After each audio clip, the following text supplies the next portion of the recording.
Hello friends, welcome to SLN accounting training centre. ಇವತ್ತಿನ ನಮ್ಮ topic golden rules of accounting. Golden rules of accounting ತಿಳ್ಕೊಳ್ಳೋಕ್ಕಿಂತ ಮುಂಚೆ classification of accounts ಅಂದ್ರೆ ಏನಂತ ತಿಳ್ಕೋಬೇಕು. ಕ್ಲಾಸಿಫಿಕೇಶನ್ ಆಫ್ ಅಕೌಂಟ್ಸ್ ಅಲ್ಲಿ ಎರಡು ಟೈಪ್, ಒಂದು ಟ್ರೆಡಿಷನಲ್ ಅಪ್ರೋಚ್, ಇನ್ನೊಂದು ಮಾಡರ್ನ್ ಅಪ್ರೋಚ್. ಇವತ್ತು ನಾವು ಟ್ರೆಡಿಷನಲ್ ಅಪ್ರೋಚ್ ನಾವು ತಿಳ್ಕೊಳ್ತಾ ಇದೀವಿ. ಟ್ರೆಡಿಷನಲ್ ಅಪ್ರೋಚ್ ಅಲ್ಲಿ 3 ಕ್ಯಾಟಗರಿ ಆಫ್ ಅಕೌಂಟ್ಸ್ ಇದೆ. ಏನಪ್ಪಾ ಅಂದ್ರೆ, ಒಂದು ರಿಯಲ್ ಅಕೌಂಟ್, ಒಂದು ನಾಮಿನಲ್ ಅಕೌಂಟ್, ಇನ್ನೊಂದು ಪರ್ಸನಲ್ ಅಕೌಂಟ್. ರಿಯಲ್ ಅಕೌಂಟ್ ಅಂತಂದ್ರೆ ಏನು? ನೋಡೋದಕ್ಕೆ ನಮಗೆ ಕಾಣಬೇಕು ಮತ್ತೆ ಮುಟ್ಟಕ್ಕಾಗಬೇಕು. ಅಂದ್ರೆ ಸಿಯೇಬಲ್ ಇರಬೇಕು ಮತ್ತೆ ಟಚಬಲ್ ಇರಬೇಕು. ಸಿಯೇಬಲ್ ಮತ್ತೆ ಟಚಬಲ್ ಇರಬೇಕು. ಅಂತದ್ ಅಕೌಂಟ್ಸ್ ಎಲ್ಲ ನಾವು ರಿಯಲ್ ಅಕೌಂಟ್ ಅಂಡರ್ ಅಲ್ಲಿ ಹಾಕ್ತಿವಿ.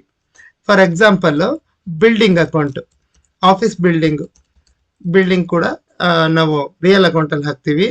ಆಮೇಲೆ ಫರ್ನಿಚರ್ ಅಂತಂದ್ರೆ ಟೇಬಲ್, ಕುರ್ಚಿ, ಇದೆಲ್ಲಾನು ಫರ್ನಿಚರ್ ಅಕೌಂಟಿಗೆ ಹಾಕ್ತಿವಿ. ಆಮೇಲೆ ಈ ಮ್ಯಾನುಫ್ಯಾಕ್ಚರಿಂಗ್ ಬಿಸ್ನೆಸ್ ಇದ್ರೆ ಅಲ್ಲಿ ಮಷಿನ್ಸ್ ಗಳೆಲ್ಲ ಯೂಸ್ ಮಾಡ್ತೀವಿ. ಮಷಿನರಿನ ನಾವು ನೋಡ್ಬೋದು, ಮುಟ್ಬೋದಲ್ವಾ. ಸೊ ಮಷಿನರಿನ ನಾವು ರಿಯಲ್ ಅಕೌಂಟ್ ಅಲ್ಲಿ ಹಾಕ್ತಿವಿ. ಆಮೇಲೆ ಕಂಪ್ಯೂಟರ್ ಆಫೀಸಲ್ಲಿ ಯೂಸ್ ಮಾಡ್ತೀವಿ, ಮುಟ್ಬೋದು, ನೋಡ್ಬೋದು, ಅದನ್ನ ಹಾಕ್ತಿವಿ. ಅದಕ್ಕೆ ಅದು ಎಕ್ಸಾಂಪಲ್ ಆಗುತ್ತೆ ರಿಯಲ್ ಅಕೌಂಟಿಗೆ.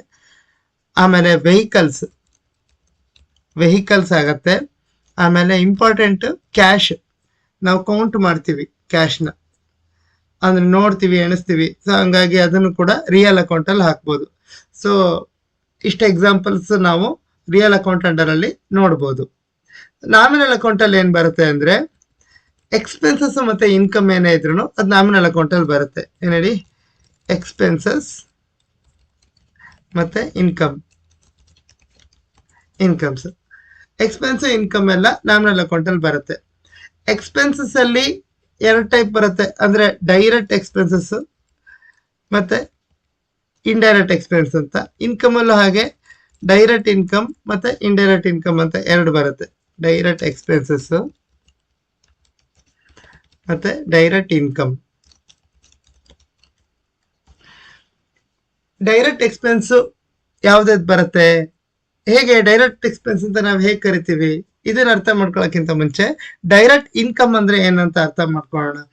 ಇವಾಗ ನಾವು ಒಂದು ಬಿಸ್ನೆಸ್ ಮಾಡ್ತಾ ಇದೀವಿ ಅಂತಂದ್ರೆ ನಮಗೆ ಇನ್ಕಮ್ ಹೆಂಗ್ ಬರುತ್ತೆ? ನಾವು ಯಾವ್ದಾದ್ರು ಐಟಮ್ನ ನಾವು ಸೇಲ್ ಮಾಡಿದ್ರೆ ಅಥವಾ ಯಾವ್ದಾದ್ರು ಸರ್ವಿಸ್ನ ನಾವು ಸೇಲ್ ಮಾಡಿದ್ರೆ ನಮ್ಗೆ ಇನ್ಕಮ್ ಬರುತ್ತೆ. ಅದೇ ಮುಖ್ಯವಾದಂತಹ ಇನ್ಕಮ್ ಬಿಸ್ನೆಸ್ ಅಲ್ಲಿ. ಅಂದ್ರೆ ಯಾವ್ದಾಗತ್ತೆ? ಫಸ್ಟ್ ಸೇಲ್ಸ್ ಆಗತ್ತೆ.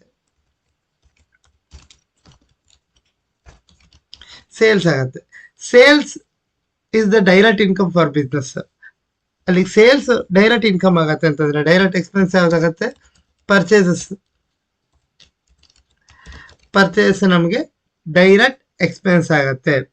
ಮತ್ತೆ ಇನ್ಯಾವ್ದಾಗತ್ತೆ ಅಂತಂದ್ರೆ, ಪರ್ಚೇಸ್ಗೆ ಕನೆಕ್ಟೆಡ್ ಆಗಿರುವಂತಹ ಬೇರೆ ಯಾವ್ದಾದ್ರು ಎಕ್ಸ್ಪೆನ್ಸ್ ಆಗಿ ಇದ್ರೆ ಅದು ನಮಗೆ ಡೈರೆಕ್ಟ್ ಎಕ್ಸ್ಪೆನ್ಸಸ್ ಒಳಗೆ ಬರುತ್ತೆ. ಪರ್ಚೇಸ್ಗೆ ಕನೆಕ್ಟೆಡ್ ಎಕ್ಸ್ಪೆನ್ಸ್ ಅಂದ್ರೆ, ಈಗ ನಾನೊಂದು ಐಟಮ್ ಪರ್ಚೇಸ್ ಮಾಡಿದೆ. ಈಗ ನಾನು ನಮ್ಮೂರಲ್ಲಿ ಇದ್ದೀನಿ, ಶಿವಮೊಗ್ಗ. ಅಲ್ಲಿಗೆ ನಾನು ಬೆಂಗಳೂರಿಂದ ಒಂದು ಐಟಮ್ನ ತರಿಸ್ತೀನಿ. ಅಲ್ಲಿಗೆ ಟ್ರಾನ್ಸ್ಪೋರ್ಟೇಷನ್ ಚಾರ್ಜಸ್ ಕೊಡ್ಬೇಕಲ್ವಾ? ಯಾವ್ದಾದ್ರು ಒಂದು ಲಾರಿನಲ್ಲಿ VRL ಅದ್ರೊಳಗೆ ನಾವು ಐಟಮ್ನ ನಾನು ತರಿಸ್ಕೊಳ್ತೀನಿ ಅಂತಂದ್ರೆ VRL ಚಾರ್ಜಸ್ ನಾವು ಕೊಡ್ಬೇಕಲ್ವಾ? Transportation charges. ಅದನ್ನ ನಾವೇನಂತ ಕರಿತೀವಿ ಅಂದ್ರೆ ಫ್ರೈಟ್ ಚಾರ್ಜಸ್ ಅಂತಾನು ಕರಿತೀವಿ. ಪರ್ಚೇಸ್ ಮಾಡ್ಬೇಕಾದ್ರೆ ನಾವೇನಾದ್ರು ಫ್ರೈಟ್ ನಾವು ಚಾರ್ಜಸ್ ನ ಪೇ ಮಾಡಿದ್ರೆ ಅದಕ್ಕೆ ಫ್ರೈಟ್ ಇನ್ವಾರ್ಡ್ ಅಂತ ಕರಿತೀವಿ. ಫ್ರೈಟ್ ಇನ್ವಾರ್ಡ್ ಆದ್ರೆ, ನಾನು ಐಟಮ್ ನ ತರಬೇಕಾದ್ರೆ ನನಗೆ ಟ್ರಾನ್ಸ್ಪೋರ್ಟೇಷನ್ ಚಾರ್ಜಸ್ ನ ಕೊಟ್ಟಿದ್ದೀನಿ, ಅದು ಪರ್ಚೇಸ್ಗೆ ಕನೆಕ್ಟೆಡ್ ಎಕ್ಸ್ಪೆನ್ಸಸ್, ಹಾಗಾಗಿ ಅದು ಕೂಡ ಡೈರೆಕ್ಟ್ ಎಕ್ಸ್ಪೆನ್ಸ್ ಆಗತ್ತೆ. ಈಗ ಐಟಮ್ ನಮ್ಮ ಆಫೀಸ್ ಹತ್ರ ಬಂದಿದೆ, ಅಂದ್ರೆ ನಮ್ಮ ಅಂಗಡಿ ಹತ್ರ ಬಂದಿದೆ, ಅದು ನನ್ನ ಗೋಡೌನ್ ಒಳಗಡೆ ಎತ್ತಿಡ್ಬೇಕು. ಅಂದ್ರೆ ಐಟಮ್ಸ್ ನ ತಗೊಂಡೋಗಿ ಗೋಡೌನ್ ಅಲ್ಲಿ ಇಡೋದಕ್ಕೆ ವರ್ಕರ್ಸ್ ಇರ್ತಾರೆ. ಆ ವರ್ಕರ್ಸ್ಗೆ ನಾವೇನ್ ಪೇ ಮಾಡ್ತೀವಿ? ವೇಜಸ್ ಕೊಡ್ತೀವಿ. ವೇಜಸ್ ಕೂಡ ಡೈರೆಕ್ಟ್ ಎಕ್ಸ್ಪೆನ್ಸಸ್ ಆಗತ್ತೆ. ಡೈರೆಕ್ಟ್ ಇನ್ಕಮ್ ಅಂದ್ರೆ ಸೇಲ್ಸ್, ಡೈರೆಕ್ಟ್ ಎಕ್ಸ್ಪೆನ್ಸ್ ಅಂದ್ರೆ ಪರ್ಚೇಸ್, ಮತ್ತೆ ಪರ್ಚೇಸ್ಗೆ ಕನೆಕ್ಟೆಡ್ ಎಕ್ಸ್ಪೆನ್ಸಸ್ ಅಂದ್ರೆ ಫ್ರೈಟ್ ಇನ್ವಾರ್ಡ್ ಮತ್ತೆ ವೇಜಸ್, ಇದೆರಡು ಕೂಡ ಡೈರೆಕ್ಟ್ ಎಕ್ಸ್ಪೆನ್ಸ್ ಆಗತ್ತೆ. ಹಾಗೇನೆ ಇಂಡೈರೆಕ್ಟ್ ಎಕ್ಸ್ಪೆನ್ಸ್ ಅಂದ್ರೆ ಏನು? ಈ ಬಿಸ್ನೆಸ್ ಮಾಡೋದಕ್ಕೆ ಪರ್ಚೇಸ್ಗೆ ಬಿಟ್ಟು ಬೇರೆ ತರ, ಅಂದ್ರೆ ಬಿಸ್ನೆಸ್ ರನ್ ಆಗೋದಕ್ಕೆ, ಆಫೀಸ್ ಎಲ್ಲ ರನ್ ಆಗ್ಬೇಕು ಅಂತಂದ್ರೆ ನಾವು ಏನೇನೆಲ್ಲ ಮಾಡ್ಬೇಕಾಗತ್ತೆ ಇಂಡೈರೆಕ್ಟ್ ಎಕ್ಸ್ಪೆನ್ಸಿಗೆ ಅಂತಂದ್ರೆ? ಇಂಡೈರೆಕ್ಟ್ ಎಕ್ಸ್ಪೆನ್ಸ್ಗೆ ಏನೆಲ್ಲ ಮಾಡಬೇಕಾಗತ್ತೆ, ಸ್ಯಾಲ್ರಿ ಕೊಡಬೇಕಾಗತ್ತೆ. ಇದು ಇವಾಗ ಇದು ಡೈರೆಕ್ಟ್ ಆಗಿ ನಾವು ಕೊಟ್ಟಿದ್ದಲ್ಲ, ಅಂದ್ರೆ ಐಟಮ್ನ ತರೋದಕ್ಕೆ, ಐಟಮ್ನ ಮಾರೋದಕ್ಕೆ ತರೋದಕ್ಕೆ ಅಂತ ಹೇಳಿ ಆಗೋದಿಲ್ಲ ಇದು. ಇದನ್ನ ನಾವೇನು ಏನಕ್ಕೆ ಅಂದ್ರೆ, ಈಗ ಆಫೀಸಲ್ಲಿ ಅಕೌಂಟೆಂಟ್ ಇರ್ತಾರೆ, ಅಥವಾ ಸೇಲ್ಸ್ ಮ್ಯಾನ್ ಇರ್ತಾರೆ, ಅಥವಾ ಇನ್ಯಾರೋ ಕ್ಲೀನರ್ಸ್ ಇರ್ತಾರೆ, ಇನ್ಯಾರೋ ಅಟೆಂಡ್ ಇರ್ತಾರೆ. ಸೊ ಅವರಿಗೆಲ್ಲ ನಾವು ಮ್ಯಾನೇಜರ್ಸ್ ಇರ್ತಾರೆ, ಅವರಿಗೆಲ್ಲ ನಾವೇನ್ ಮಾಡ್ತೀವಿ, ಸ್ಯಾಲ್ರಿ ಕೊಡ್ತೀವಿ. ಇದು ನಮಗೆ ಇಂಡೈರೆಕ್ಟ್ ಎಕ್ಸ್ಪೆನ್ಸ್ ಆಗತ್ತೆ. ಹಾಗೇನೆ ಆಫೀಸ್ ರೆಂಟ್, ನಮ್ಮ ಬಿಲ್ಡಿಂಗ್ ರೆಂಟ್ ಕೊಡ್ತೀವಿ, ಅದು ಕೂಡ ಇಂಡೈರೆಕ್ಟ್ ಎಕ್ಸ್ಪೆನ್ಸ್ ಆಗತ್ತೆ. ಎಲೆಕ್ಟ್ರಿಸಿಟಿ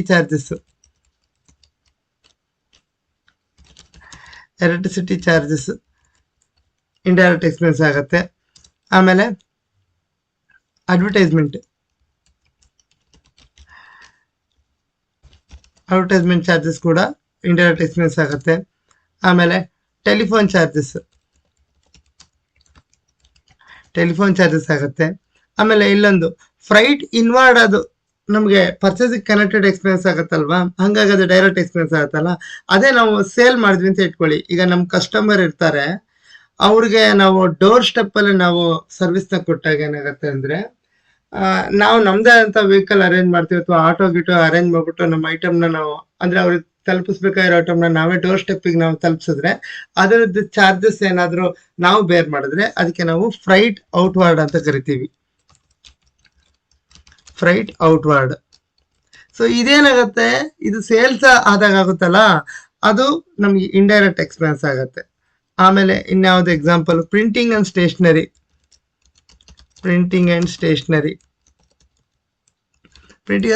ಅಂದ್ರೆ ಈ ಜೆರಾಕ್ಸ್ ಶೀಟ್ ಮತ್ತೆ ಪ್ರಿಂಟ್ ಮಾಡೋದಕ್ಕೋಸ್ಕರ ಶೀಟ್ಸ್ ನ ತಗೊಂಡ್ಬರ್ತೀವಿ. ಮತ್ತೆ ಸಣ್ಣ ಪುಟ್ಟ ಈ ಪೆನ್ನು, ಪೆನ್ಸಿಲ್, ಕ್ಯಾಲ್ಕುಲೇಟರ್, ಆಮೇಲೆ ಸ್ಟೇಪ್ಲರು, ಇದೆಲ್ಲ ಪ್ರಿಂಟಿಂಗ್ ಅಂಡ್ ಸ್ಟೇಷನರಿ ಒಳಗೆ ಬರುತ್ತೆ. ಹಾಗೆ ಇನ್ನ ಆಫೀಸಿಗೆ ಯೂಸ್ ಮಾಡುವಂತಹ ಇನ್ನು ಏನೇನು ಎಕ್ಸ್ಪೆನ್ಸ್ ಇದೆಯೋ ಎಲ್ಲ ಮ್ಯಾಕ್ಸಿಮಮ್ ಎಕ್ಸ್ಪೆನ್ಸ್ ಎಲ್ಲಾನು ಇಂಡೈರೆಕ್ಟ್ ಎಕ್ಸ್ಪೆನ್ಸ್ ಆಗುತ್ತೆ.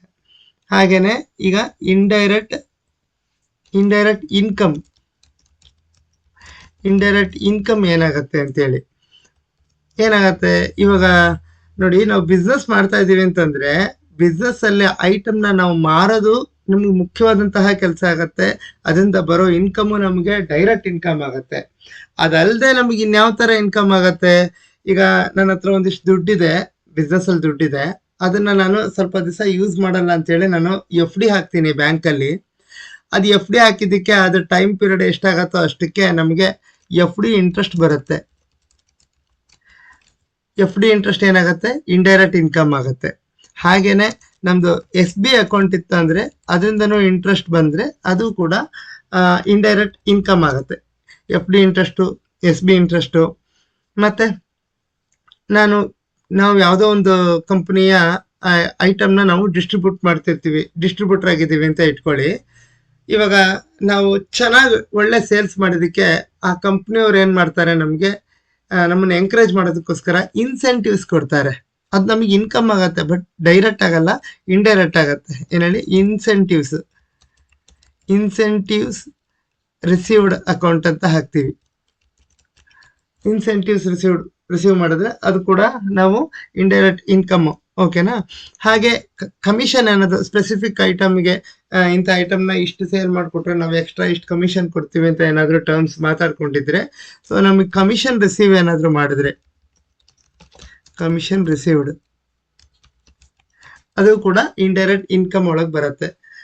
ಸೊ ಇವಾಗ ಎಕ್ಸ್ಪೆನ್ಸಸ್ ಮತ್ತೆ ಇನ್ಕಮ್ ಬಂತು ಅಂದ್ರೆ ನಾಮಿನಲ್ ಅಕೌಂಟಿಗೆ ನಾವು ಹಾಕಬೇಕು. ಎಕ್ಸ್ಪೆನ್ಸಸ್ ಅಥವಾ ಇನ್ಕಮ್ ಎರಡರಲ್ಲೂ ಡೈರೆಕ್ಟ್ ಎಕ್ಸ್ಪೆನ್ಸ್, ಇಂಡೈರೆಕ್ಟ್ ಎಕ್ಸ್ಪೆನ್ಸ್, ಮತ್ತೆ ಡೈರೆಕ್ಟ್ ಇನ್ಕಮ್, ಇಂಡೈರೆಕ್ಟ್ ಇನ್ಕಮ್ ಅಂತ ಈ ತರ ಕೆಟಗರಿ ಆಗುತ್ತೆ. ಇದನ್ನೆಲ್ಲ ನಮಗೆ ತಿಳ್ಕೊಂಡಿದ್ರೆ ನಮಗೆ ಮುಂದೆ ಟ್ರೇಡಿಂಗ್ ಅಕೌಂಟ್ ಮತ್ತೆ ಪ್ರಾಫಿಟ್ ಅಂಡ್ ಲಾಸ್ ಅಕೌಂಟ್ ಮಾಡೋದಕ್ಕೆ ನಮಗೆ ಸಹಾಯ ಆಗುತ್ತೆ. ಸೊ ಇಲ್ಲಿಗೆ ನಾಮಿನಲ್ ಅಕೌಂಟ್ ಅಂದ್ರೆ ಏನು, ಅದ್ರೊಳಗೆ ಏನೇನು ಬರುತ್ತೆ ಅಂತ ಗೊತ್ತಾಯ್ತು. ಈಗ ಪರ್ಸನಲ್ ಅಕೌಂಟ್ ಅಂದ್ರೆ ಏನ್ ಬರುತ್ತೆ, ಪರ್ಸನ್ ನೇಮ್ ಬರಬೇಕು. ಈಗ ನಾವು ಟ್ರಾನ್ಸಾಕ್ಷನ್ ಮಾಡ್ಬೇಕಾದ್ರೆ ಕ್ರೆಡಿಟ್ ಟ್ರಾನ್ಸಾಕ್ಷನ್ ಮಾಡಿದ್ವಿ ಅಂತ ಇಟ್ಕೊಳ್ಳಿ, ಇಮಿಡಿಯೇಟ್ ಕ್ಯಾಶ್ ಕೊಟ್ಟಿಲ್ಲ ಅಥವಾ ಕ್ಯಾಶ್ ಇಸ್ಕೊಂಡಿಲ್ಲ, ಅವ್ರ ಹೆಸರು ಬರ್ಕೊಳ್ಬೇಕಾಗತ್ತೆ. ಅವಾಗ ಕ್ರೆಡಿಟ್ ಬೇಸಿಸ್ ಮೇಲೆ ನಾವು ವ್ಯವಹಾರ ಮಾಡಿದಾಗ ಅವಾಗ ಪರ್ಸನ್ ನೇಮ್ ಬರ್ಕೊಂಡ್ವಿ ಅಂದ್ರೆ ಅದನ್ನ ನಾವು ಪರ್ಸನಲ್ ಅಕೌಂಟ್ ಅಂಡರ್ ಅಲ್ಲಿ ಕ್ಯಾಟಗರೈಸ್ ಮಾಡ್ಬೇಕಾಗತ್ತೆ. ಹಾಗೆ ಗ್ರೂಪ್ ಆಫ್ ಪರ್ಸನ್ಸ್ ಅಂದ್ರೆ ಒಬ್ಬ ಅಲ್ಲ, ಸುಮಾರು ಜನ ಇದ್ದಾರೆ, 3-4 ಜನ ಸೇರಿ ಯಾವ್ದಾದ್ರು ಒಂದು ಆರ್ಗನೈಸೇಷನ್ ಬಿಲ್ಡ್ ಮಾಡಿರ್ತಾರೆ, ಒಂದು ಸಂಸ್ಥೆ ಇರುತ್ತೆ, ಸೊ ಯಾವ್ದಾದ್ರು ಬಿಸ್ನೆಸ್ ಇರುತ್ತೆ, ಅದೆಲ್ಲ ಏನಾಗತ್ತೆ ಅಂದ್ರೆ ಗ್ರೂಪ್ ಆಫ್ ಪರ್ಸನ್ಸ್ ಕ್ಯಾಟಗರಿ ಒಳಗೆ ಬರುತ್ತೆ. ಎಕ್ಸಾಂಪಲ್ ಮಿಸ್ಟರ್ ಎ ಏನಾಗ್ತಾನೆ, ಪರ್ಸನ್ ನೇಮ್ ಆಗತ್ತೆ, ಅದು ಇಂಡಿವಿಜುವಲ್ ಪರ್ಸನ್ ಆಗ್ತಾನೆ. ಗ್ರೂಪ್ ಆಫ್ ಪರ್ಸನ್ಗೆ ABC ಕಂಪನಿ, ಯಾವ್ದಾದ್ರು ಒಂದು ಕಂಪನಿ ಆಗುತ್ತೆ, ಅದು ಗ್ರೂಪ್ ಆಫ್ ಪರ್ಸನ್ಗೆ ಎಕ್ಸಾಂಪಲ್ ಆಗುತ್ತೆ. ಹಾಗೆ ಬ್ಯಾಂಕ್ ಕೂಡ ಗ್ರೂಪ್ ಆಫ್ ಪರ್ಸನ್ಗೆ ಎಕ್ಸಾಂಪಲ್ ಆಗತ್ತೆ. ಓಕೆನಾ? ಆಮೇಲೆ ಇನ್ನೇನಾಗತ್ತೆ, ಬಿಸ್ನೆಸ್ ಓನರ್ಸ್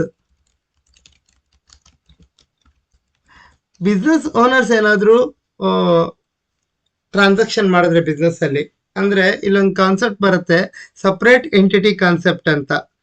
ಅಂದ್ರೆ ಬಿಸ್ನೆಸ್ ಅಂದ್ರೆ ಈಗ ಒಂದು ಬಿಸ್ನೆಸ್ ಅಕೌಂಟ್ಸ್ ನಾವು ಮಾಡ್ತಾ ಇದೀವಿ ಅಂದ್ರೆ ಆ ಬಿಸ್ನೆಸ್ಸಿನ ಓನರೇ ಬಿಸ್ನೆಸ್ ಇಂದ ಏನಾದ್ರು ದುಡ್ಡು ತಗೊಳ್ಳೋದು ಅಥವಾ ದುಡ್ಡು ಹಾಕೋದು ಮಾಡಿದ್ರೆ ಅದು ಕೂಡ ನಾವು ರೆಕಾರ್ಡ್ ಮಾಡ್ಕೋಬೇಕಾಗತ್ತೆ. ಅವನಿಗೆ ಅಧಿಕಾರ ಇರುತ್ತೆ ಬಿಸ್ನೆಸ್ ಅಲ್ಲಿರೋ ದುಡ್ಡನ್ನ ತಗೊಂಡೋಗೋದಕ್ಕೆ, ಆದ್ರೆ ಲೆಕ್ಕ ಕೊಡಲಾರ್ದೆ ತಗೊಂಡೋಗಂಗಿಲ್ಲ. ಯಾಕಂದ್ರೆ ಕ್ಯಾಶ್ ಕೌಂಟ್ರಲ್ಲಿ ಕ್ಯಾಶ್ ಡಿಫ್ರೆನ್ಸ್ ಬರಕ್ ಸ್ಟಾರ್ಟ್ ಆಗತ್ತೆ. ಸೊ ಹಾಗಾಗಿ ಅವನೇನ್ ಮಾಡ್ಬೇಕಾಗತ್ತೆ, ಲೆಕ್ಕ ಕೊಡ್ಬೇಕಂದ್ರೆ ಅದನ್ನ ಯಾವ್ದಾರ ಒಂದು ಅಕೌಂಟಿಗೆ ಬರ್ಕೊಳ್ಳೇಬೇಕು. ಸೊ ಬಿಸ್ನೆಸ್ ಓನರ್ ಯೂಶಲಿ ಯಾವ ತರ ಟ್ರಾನ್ಸಾಕ್ಷನ್ ಮಾಡ್ತಾನೆ, ಒಂದು ಮನೆಯಿಂದ ಅಮೌಂಟ್ ನ ತಗೊಂಡ್ ಬಂದು ಬಿಸ್ನೆಸ್ಗೆ ಹಾಕ್ತಾನೆ, ಅದಕ್ಕೆ ನಾವೇನಂತ ಕರಿತೀವಿ, ಕ್ಯಾಪಿಟಲ್ ಅಕೌಂಟ್. ಇನ್ನೊಂದು ಬಿಸ್ನೆಸ್ ಅಲ್ಲಿರೋ ದುಡ್ಡನ್ನ ಮನೆಗೆ ತಗೊಂಡ್ ಹೋಗ್ತಾನೆ ಪರ್ಸನಲ್ ಯೂಸಿಗೆ, ಅದಕ್ಕೆ ನಾವೇನಂತ ಕರಿತೀವಿ ಅಂದ್ರೆ drawings account. Capital account, drawings account, ಇದು 2 ಅಕೌಂಟ್ ಬಂತು ಅಂದ್ರೆ ಅದು ಬಿಸ್ನೆಸ್ ಓನರ್ಗೆ ಸಂಬಂಧಪಟ್ಟಿದ್ದ ಅಕೌಂಟ್ ಆಗುತ್ತೆ. ಈಗ ಬಿಸ್ನೆಸ್ ಓನರ್ಗೆ ಸಂಬಂಧಪಟ್ಟಿದ್ದು ಅಂತಂದ್ರೆ ಅವನು ಒಬ್ಬ ಪರ್ಸನ್ ಆಗ್ತಾನೆ, ಸೊ ಹಾಗಾಗಿ ಅದು ಕೂಡ ಪರ್ಸನಲ್ ಅಕೌಂಟ್ ಅಂಡರ್ ಅಲ್ಲೇ ಬರುತ್ತೆ. ಇದೊಂದು ನೆನ್ಪಿಟ್ಕೋಬೇಕು. ಸೊ ಇವಾಗ ನಮ್ಗೆ ಏನೇನ್ ಗೊತ್ತಾಯ್ತು, real account, nominal account, personal account, ಅದ್ರೊಳಗೆ ಏನೇನ್ ಬರುತ್ತೆ ಅಂತ ಗೊತ್ತಾಯ್ತು. ಇವಾಗ ನೆಕ್ಸ್ಟ್ ನಾವು ಈ 3 ಅಕೌಂಟ್ ಕ್ಯಾಟಗರಿ ಒಳಗೂ ನಾವು ಗೋಲ್ಡನ್ ರೂಲ್ಸ್ ಆಫ್ ಅಕೌಂಟಿಂಗ್ ನ ನಾವು ತಿಳ್ಕೋಬೇಕು. ಗೋಲ್ಡನ್ ರೂಲ್ಸ್ ಆಫ್ ಅಕೌಂಟಿಂಗ್ ಅಂದ್ರೆ ಡೆಬಿಟ್ ಕ್ರೆಡಿಟ್ ರೂಲ್ಸ್ ಈ 3 ಅಕೌಂಟ್ ಅಂಡರ್ ಅಲ್ಲಿ ಹೇಗ್ ಬರುತ್ತೆ ಅನ್ನೋದನ್ನ ನಾವು ನೆಕ್ಸ್ಟ್ ವಿಡಿಯೋದಲ್ಲಿ ನೆಕ್ಸ್ಟ್ ಕ್ಲಾಸ್ ಅಲ್ಲಿ ತಿಳ್ಕೊಳ್ಳೋಣ. Thank you.